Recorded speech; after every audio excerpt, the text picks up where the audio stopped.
اللهم صل وسلم وبارك على سيدنا محمد وعلى اله وصحبه وسلم. ازيكم؟ عاملين ايه؟ اخباركم؟ يا رب دايما تكونوا بخير. عاملين ايه؟ طمنين عليكم، وحشني خلاص من اخر فيديو نزلته. ربنا يا رب ما يحرمني منكم ابدا. تعالوا غير ايه نشوف ان الروتين النهارده عباره عن ايه. قبل ما ابدا الفيديو كده بتمنى اللي اول مره يشوف قناتي ما ينساش ينورني ويشرفني، واللي حبايب قلبي دايما منوريني ومشرفيني ما تنسوش تحطوا اللايك. تعالوا بقى نبدأ. بصوا والله العظيم انا تعبانة، بس قبل ما ابدأ الفيديو خلاص حابة ان انتوا تدعوا لي دعوة حلوة من قلبكم كده. مش عارفة مالي، بصوا بقى حاسة مهبطة خالص كده، مش قادرة والله العظيم. انا يعني عملت لكم الفيديو كده، قلت ايه لا انا عشان دايما بحب يعني انزل لكم كل يوم فيديو. صورت وطول النهار بقى مش قادرة اعمل شغلانة ونقعد نريح شوية. بص ما كنتش قادرة في اليوم ده خالص. آه قلت بقى جيت بقى العصر كده ما كنتش، خلاص كنت فصلت بقى، قلت لا همنتج لكم الفيديو واتكلم معاكم كده زي ايه، على قد ما نقدر يعني. هنمسك بقى اوضه النوم نروقها وهنطبخ، هنحضر الغدا مع بعض. بصوا انا كنت كويسه خلص الصبح كده، بس مش عارفه جيت على الساعه مثلا 11 كده الظهر الضحى كده. هبطت كده وما كنتش قادره، كملت اللي انا بعمله بالعافيه، والله كملته بالعافيه كده. خليكم بقى معايا لاخر الفيديو. يعني على قد ما اقدر اتكلم معاكم هتكلم معاكم، لاني بص والله ما انا قادره خالص، يعني مش عارفه مالي صراحه. يعني ساعات بيجي على الواحد الايام كده، ايام بيكون مهبط كده يعني. بتجيله ايام كده بيكون بصوا ملوش نفس الحاجه، مهبط مش عايز يعمل حاجه، فاهمني؟ اكيد بتحصل لكل الحاجات دي يعني. انا بقى مش قادره وعايزه بص انام، ويعني مش زي بصوا يعني جسمي منمل كده زي اللي هيجيلي حاجة وحشة كده. عارفين لما جسمي يعني ايديك تقف كده او رجلك تنمل كده وايدك، اهو انا كده بقى بصوا مش قادرة خالص كده. قمت الصبح قلت ايه هنروج الأوضة الأول كده وبعد كده ندخل. بص أنا كنت أصلا صاحية بدري خالص. جيت بقى ايه دخلت المطبخ. نضفت طبعا، كنت هنضف فرخة وكده اعملها معاكم. وكان عندي بصوا المطبخ كان مكركب كده يعني، كان في بقى ايه مسكت المطبخ. بس انا في اليوم ده صراحة اشتغلت ياما يعني ايه. كنت انا من اصلا عندي انيميا وكده. قلت بقى ايه قمت الصبح بقى روقت المواعين، كان عندي شوية مواعين في المطبخ كده بس شوية حلوين يعني. ومسحت رخامة المطبخ، مسحتها كده، وغسلت البوتاجاز كان مش نظيف كمان. وكان عندي شوية مشتريات كده رتبتهم. بصوا حاجات ياما يعني عملتها في اليوم ده. بس هنزله لكم فيديو تاني يعني. حسيت ان الفيديو بقى هيكون طويل خالص كده يعني، خلت لكم فيديو المطبخ لوحده وفيديو الأوضة يعني اللهم صل على النبي. فيديو الأوضة والطبخ وكده اللي خليته لوحده يعني. قلت بقى ايه ممكن عشان انا اشتغلت ياما، جيت بقى ايه على الظهر كده دخت وما كنتش قادره اكمل يا دوبك حطيت الغدا بالعافيه. وصليت بقى الظهر وكده. بصوا قبل ما احط الغدا اصلا صليت الظهر. يعني الروتين ده كان يوم الجمعه. يعني مسكت بقى صليت الجيم 4 ركعات قبل الظهر كده.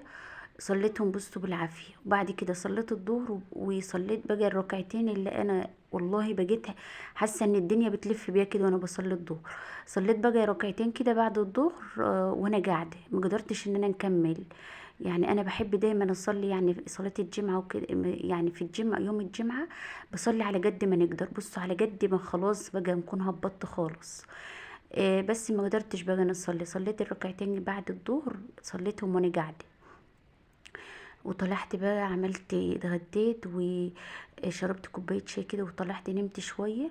برضو ما جاليش نوم من كتر بصوا التعب، حاسة برجلي وايدي مش شايلني مش عارفة يعني. بس انا نفسي بقى بالله عليكم تدعوا لي دعوة حلوة من قلبكم كده. انا عارفة ان انتوا بتدعوا لي من غير حاجة. ربنا يا رب ما يحرمني منكم ابدا ولا من كلامكم الحلو اللي بتكتبوه لي. بس انا بقى ايه عارفة ان انتوا بتحبوني وانا كمان والله بحبكم. اللهم صل وسلم وبارك على سيدنا محمد وعلى اله وصحبه وسلم. هنا بقى ايه مسكت الاوضه روقتها مسحتها ونفضت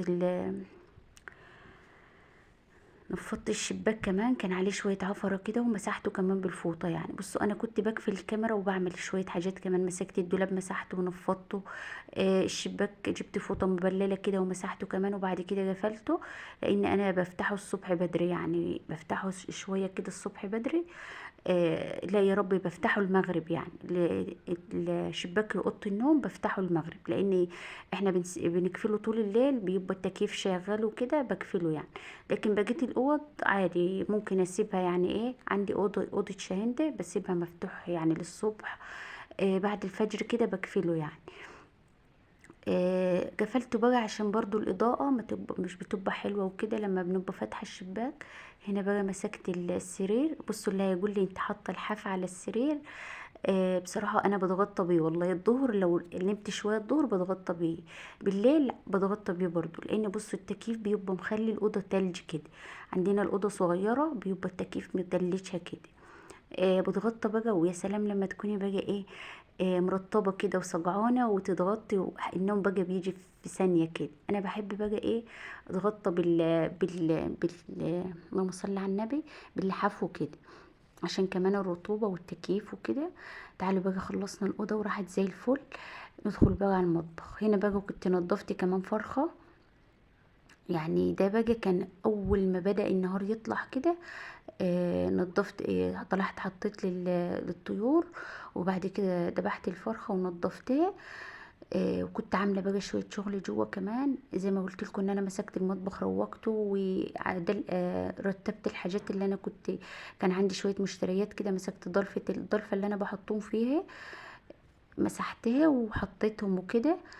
يعني بصوا اليوم كان مليان للظهر كده. بصوا من بعد الفجر للظهر وانا شغاله، يعني ما قعدتش خالص كده. جيت بقى قلت يعني الحمد لله ان انا عملت ده كله. وكنت كمان يعني انا ذاتي مهبطه اصلا، بس قلت لا مش هستسلم يعني للكسل والهبوط وكده.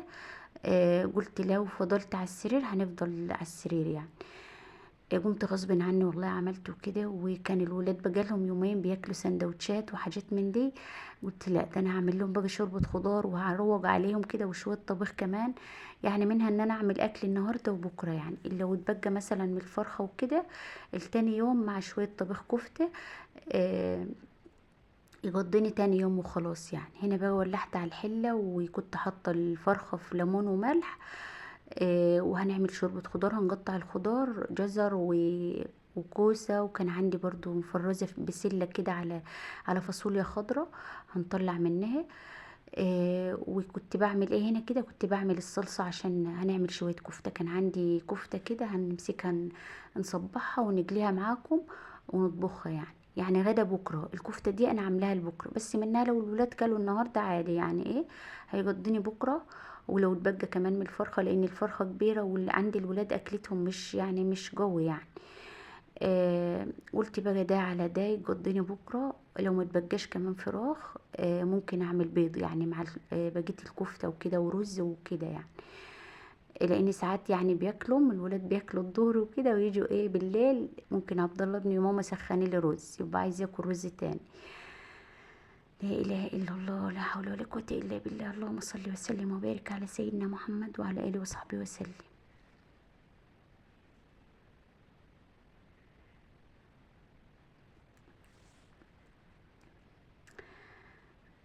كان عندي كنت شارية الكوسة دي وما كنتش اشتريت جزر. كان عندي 3 جزرات كده. بصوا هما كانوا دبلانين اصلا. قلت لا انا همسكهم اعملهم بقى على شوربة الخضار. دي كانت فاضل فرخة عندي واحدة من الحمرة دي، من الفراخ الحمرة. فاضلة بس مش كبيرة زي دي يعني. قلت هسيبها مرة تانية اذبحها وكده. دي بسم الله ما شاء الله كبيرة يعني، رغم ان احنا في الحر وكده بس الفرخة كانت كويسة خالص وحلو. في الشتاء بقى الفراخ دي عندي بتوصل 4 كيلو و3 كيلو. ممكن توصل لو سبتها شوية توصل 5 كيلو، بس بتبقى بقى عليها، بتبقى ياما يعني صراحة في الشتاء. لان الشتاء طبعا الفراخ وكده والطير بياكل، غير الصيف. الصيف بيبقى خفيف كده ومنظر على الفاضي. لقيتها كويسة حلوة يعني الفرخة، دبحتها وكده. وعندي بقى جوزي عايز ياكل بس فراخ، مش عايز لحمة ولا كده يعني، عايز فراخ عشان هو عامل رجيم وكده. بعمل له بقى فراخ دايما ايه، بيضة حمرا كده يعني. بعمل له بيض كمان، يعني ايه بياكل الدور الفراخ وكده. وساعات بالليل نسلق له بيضه كده مع نص رغيف سندوتش كده، او الصبح كمان يعني ممكن اعمل له بيض مع نص رغيف او كده.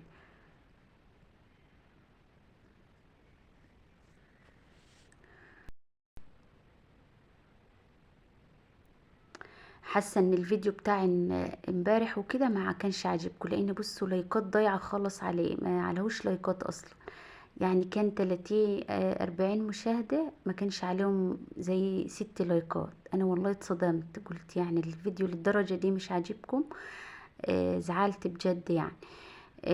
يعني لما يبقوا مثلا 50 مشاهدة وعليهم مثلا 10 لايكات، شوية برضو يعني ايه. بصيت عليه وبص، والله مش هكدب عليك، وانا نفسي نسدد كده وكنت زعلانة. حسيت ان انا قلت مثلا انا اتكلمت كلام غلط في الفيديو، او الفيديو ما عجبهمش، رغم ان الفيديو كان حلو والله.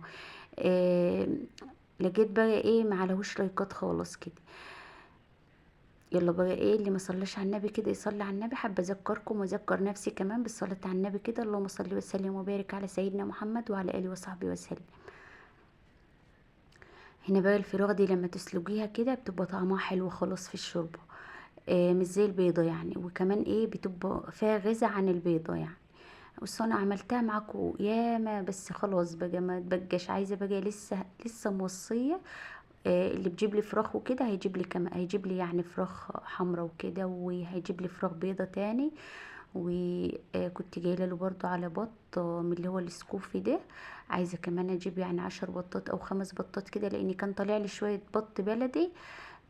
شويه يعني زي 6 بطات او 7. قلت دول بقى ايه هنجيب معاهم بط سكوفي نربيهم مع بعض يعني.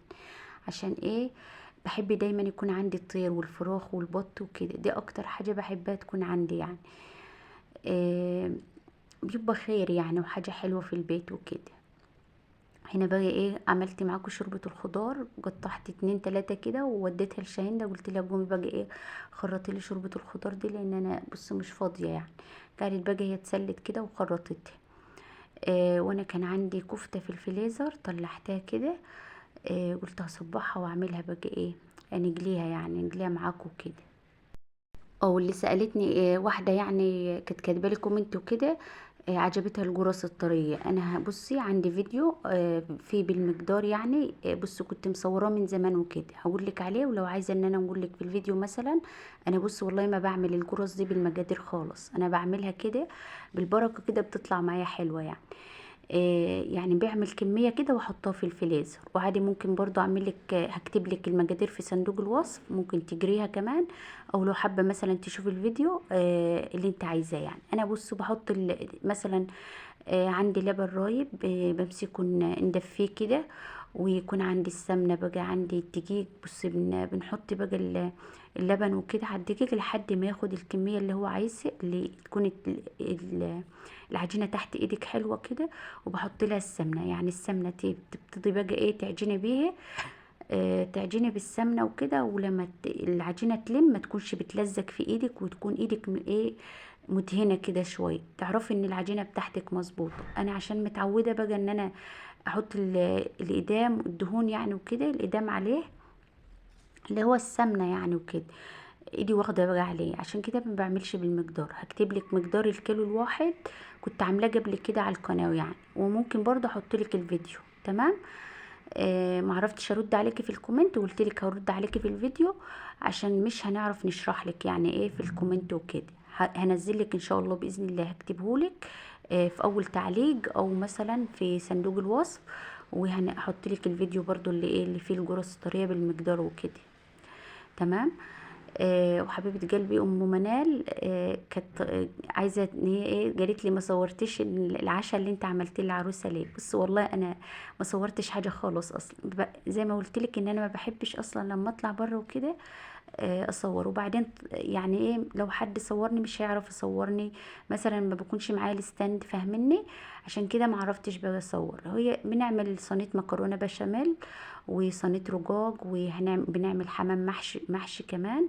وبقى لو هتعملي مثلا ده كربات، هتعملي ديك رومي، اللي انت يعني ايه حابه تعمليه وكده. وبنروح ده نص العشاء. النص التاني يعني الاول كنا بنعمل كمية كبيرة، دلوقتي بقى بنعمل نص العشاء بس، وبقية العشاء بنحطه لها في الفريزر، عشان يعني طبعا الجو حر وكده وممكن يبوظ. هي بقى تطبخ صبح احسن، يعني عندنا الايام دي احنا ماشيين كده يعني. الاول بقى كنا نعمل عشاء لحماتها وعشاء ليه، لكن دلوقتي بقى بنودي العشاء بتاع حماتها يكون ني، يعني بيكون كل حاجة مكرونة والحاجات دي كلها ني، والبط كمان بننضفه ونوديه لها. والعروسة بقى بنودي لها، بنعمل لها نص عشاء طيب والنص التاني بنوديه ني برضه. هي بقى تطبخ في شقتها، يكون عشاء صباح يعني. وكمان العشاء لما بتكتري وكده ممكن يبوظ، وانتوا عارفين العرسان يعني ما بياكلوش قد كده يعني.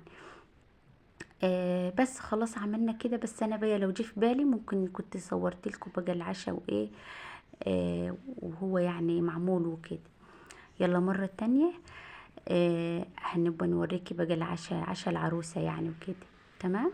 هنا بقى خلاص كنت الغدا خلاص جهزته. كنت بغرف هنا وحمرت طبعا الفرخة، والكفتة كانت طابت، وكان عندي رز بقى في التلاجة، طلعته سخنته، وشوربة خضار بقى، وحطيت وعملت طبق سلطة كبير وخلاص بقى. لكن هنا خلاص بقى نكون وصلنا لنهاية الفيديو. يا رب الفيديو يكون عجبكم ويكون خفيف كده على قلبكم. معلش لو صوتي متغير او مثلا مهبطة كده وانا بتكلم معاكم.